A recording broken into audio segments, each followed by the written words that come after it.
Quick Storm will run as the top favorite. Gates open. They're up and racing. Golden Money, as expected, draws for your lead. Quick Storm moving up by the rail to take the lead. Then racing in third, Ziklag. Wolf Run racing in fourth. Down in fifth, Maticas, while Swab Tiger is running at the tail of the field.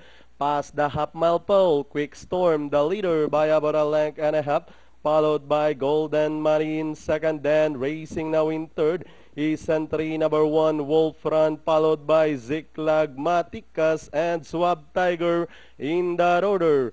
As they rounded the last 450, Quick Storm, the favorite, still leading the field by about 3 lengths now.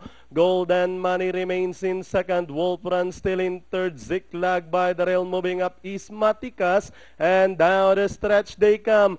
Quick Storm starts to draw away, this time by about 6 lengths. Golden Money, Wolf Run moving up by the release Maticas with 100 to go.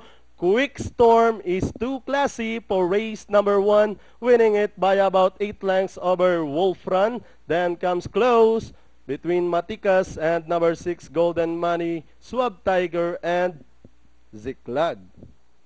5-1-2 ba o 5-1-6? 5-1. 5-1-2. 1-2.